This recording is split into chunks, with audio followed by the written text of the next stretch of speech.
Every Sunday on Upfront. Jaron, we're on Capitol Hill. The biggest names in politics. Come here. The issues. The interviews.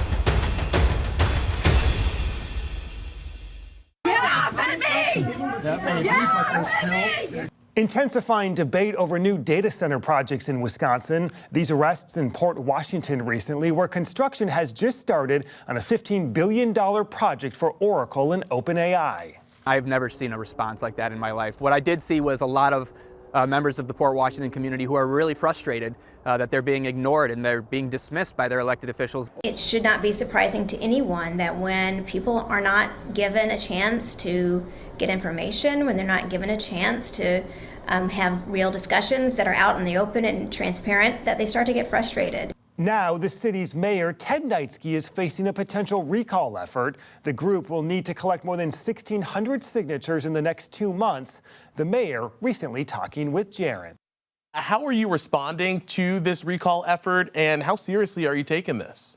Well, I'm responding with optimism. I believe that the community who elected me here in Port Washington bought into the vision that we had created as a council and developed in our strategic plan.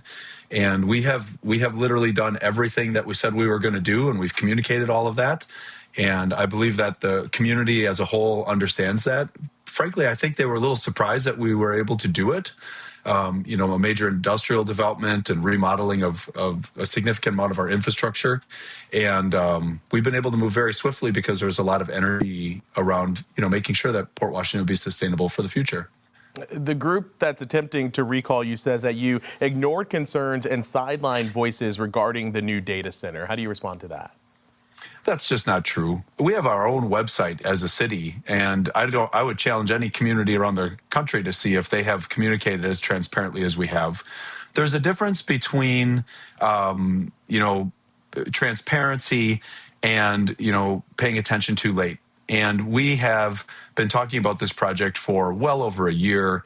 And after social media influencers stepped into the arena, it charged the general community in southeastern Wisconsin. And suddenly we began to deal with people from all over the state. The group even organizing the recall here in Port Washington, their nonprofit is not even centered in our city.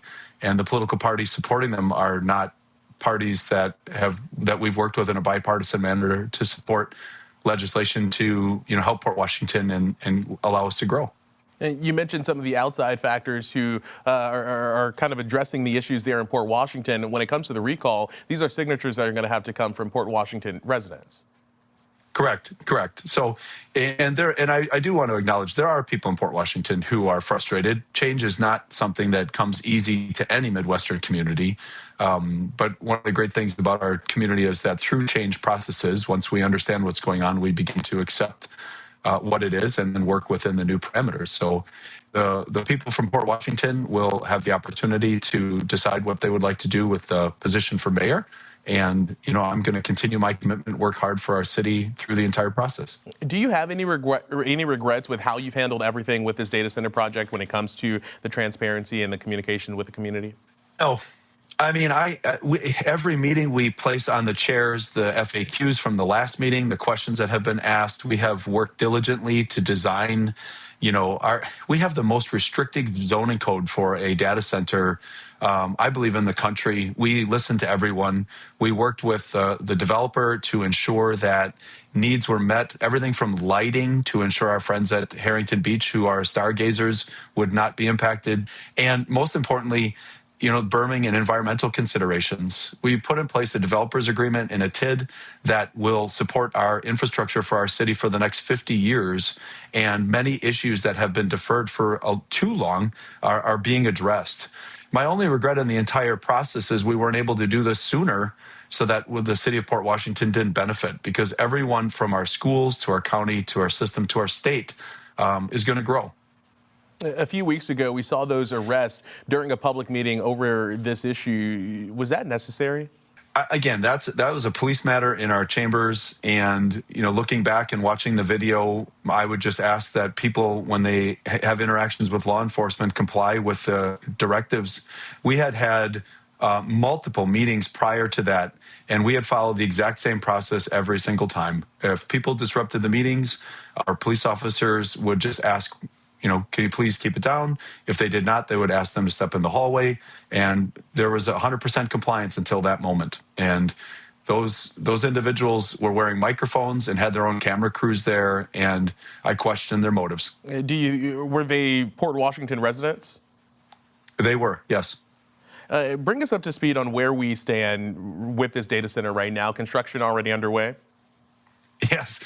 Oh, yes. There are hundreds of people working just north of the traditional city of Port Washington in the new city of Port Washington, earth being moved, and that project is well underway. It's pretty interesting to go out there. It's very exciting to see the impact of the contractors and the local laborers on our community already, spending money, supporting, moving to our community from all over the country.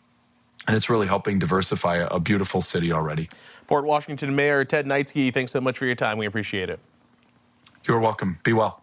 In November, a majority of the candidates for governor at the time discussing the future of data centers and their stance on it during a forum I hosted for the Wisconsin Technology Council. You can watch those comments right now on the 12 News YouTube page. Just look for the Upfront playlist. Up next, a big weekend at the box office with Wisconsin and Milwaukee in the spotlight. Song Sung Blue with its opening weekend. Now we're bringing you inside the Milwaukee premiere, the new push with taxpayer dollars to make movies here in Wisconsin, and that one-on-one with Hugh Jackman.